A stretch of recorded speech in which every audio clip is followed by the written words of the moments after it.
तो किसी भी डरावनी कहानी को सच में खौफनाक क्या चीज बनाती है? क्या सिर्फ भूत प्रेत या कोई राक्षस, या फिर वो माहौल, वो बेबसी और वो एक तरह का साइकोलॉजिकल प्रेशर जो धीरे धीरे हमारे दिलो दिमाग पर कब्जा कर लेता है?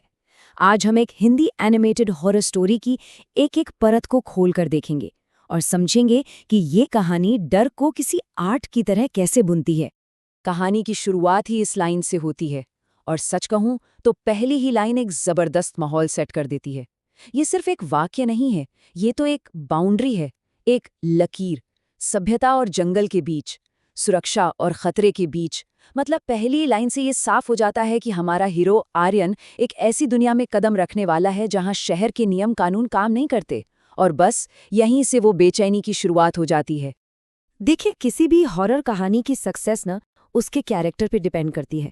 अगर हमें उस किरदार की कोई परवाह ही नहीं है तो फिर उसके डर से हमें क्या फर्क पड़ेगा, है ना? तो कहानी का पहला हिस्सा आर्यन की दुनिया को हमारे सामने रखता है, हमें उसकी मजबूरियों से जोड़ता है, ताकि जब असली खतरा सामने आए तो उसका डर हमें अपना सा लगे। आर्यन का जो कुरियर बैग है ना, उसमें सिर्फ पार्सल नहीं है, उसका जो वजन है वो असल में उस इमोशनल बोझ का सिंबल है जो आर्यन हर रोज अपने कंधों पर उठाए घूम रहा है। घर की उम्मीदें, गरीबी की मार और एक बेहतर कल का वो सपना जो शायद टूट चुका है। और यही वो बोझ है, यही वो वजन है जो उसे उस खतरनाक रात में भी घर से बाहर निकलने पर मजबूर कर देता है। तो यहाँ पर आर्यन का जो इंटरनल कॉन्फ्लिक्ट है वो बिल्कुल साफ नजर आता है। एक तरफ वो इज्जत से कमाकर जीना चाहता है, अपने परिवार को संभालना चाहता है, और दूसरी तरफ हकीकत क्या है? गरीबी और घर में रोज रोज के झगड़े।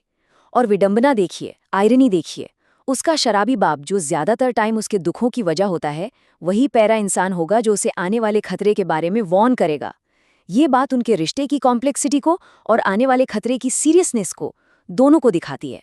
और बस यहीं से कहानी एक बहुत ही डिसाइसिव मोड़ लेती है। एक मामूली सी रात अब एक बहुत ही अजीब और खास मिशन में बदलने वाली है। आर्यन को एक ऐसी डिलीवरी मिलती है जो सिर्फ एक पैकेज नहीं बल्कि उसकी किस्मत का बुलावा है। एक ऐसा बुलावा जो उसे सीधा अंधेरे के दिल में ले जाने वाला है। अब जरा इस मिशन की डिटेल्स पर गौर कीजिए। हर एक डिटेल खतरे की घंटी बजा रही है। पहला, डेस्टिनेशन है जंगल के पार एक बदनाम हवेली। दूसरा, रिसीवर है एक पावरफुल साहूकार शांतिलाल। और तीसरा, पैकेज एक बहुत खास कुरियर है जिसे फौरन मतलब अभी के अभी पहुंचाना है। तो आप देख रहे हैं, कहानी लिखने वाला बड़ी चालाकी से ये सारे टुकड़े जोड़कर एक ऐसा जाल बिछा रहा है जिससे बाहर निकलना लगभग नामुमकिन लगे। और यहीं से शुरू होता है चेतावनियों का सिलसिला। और पहली वार्निंग आती है उस इंसान की तरफ से जिससे उम्मीद सबसे कम थी, उसके पिता से। सोचिए, जब एक लापरवाह बाप अचानक से इतनी परवाह दिखाने लगे तो ये नॉर्मल से कहीं ज्यादा डरावना लगता है ना? बस यही वो पल है जब आर्यन के दिमाग में पहला शक पैदा होता है कि ये रात बाकी रातों जैसी तो बिल्कुल नहीं है। इस अचानक मिली चिंता का साइकोलॉजिकल इम्पैक्ट बहुत गहरा होता है।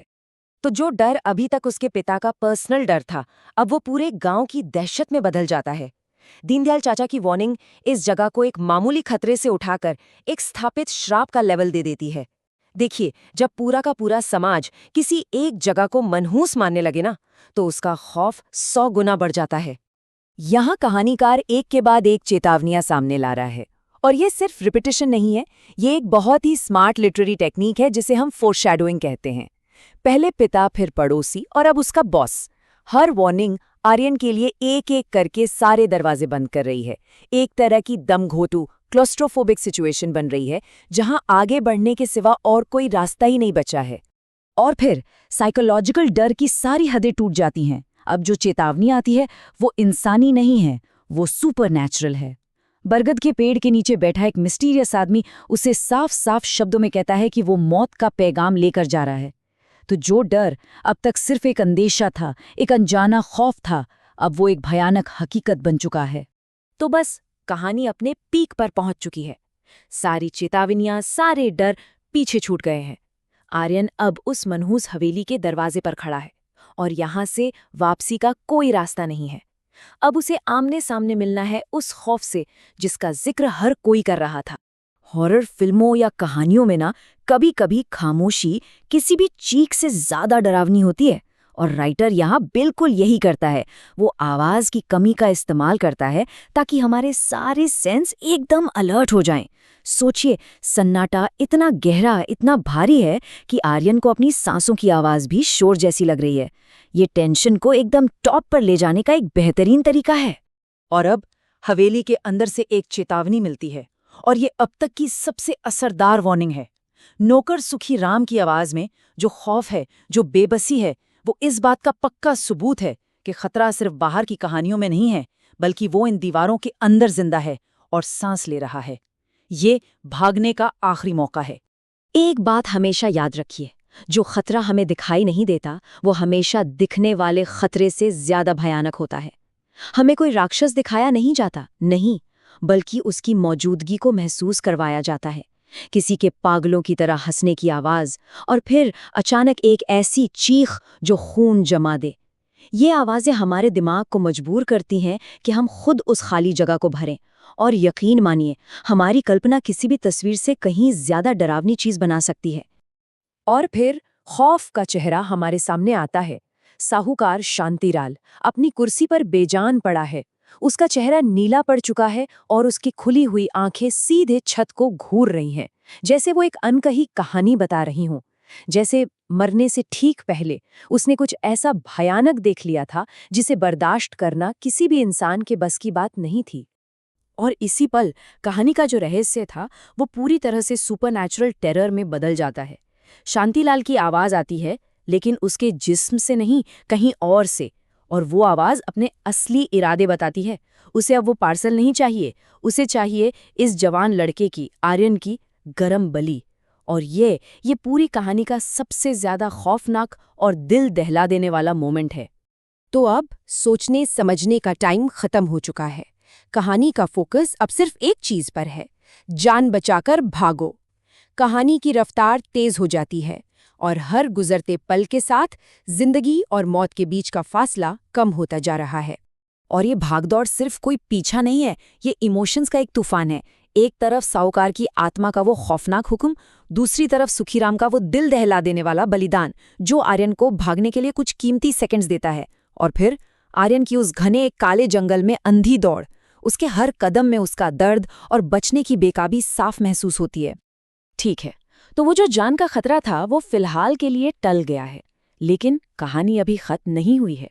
अब वक्त है ये देखने का कि उस खौफनाक रात का अंजाम क्या हुआ, और ये समझने का कि उस एक रात ने कैसे सब कुछ बदल कर रख दिया। इस भयानक तजुर्बे ने ना आर्यन को पूरी तरह से बदल दिया है। घर पहुंचते ही उसकी प्रायोरिटीज बदल जाती हैं। अब उसके लिए पैसा या नौकरी जरूरी नहीं है, बल्कि अपने पिता की जान जरूरी है।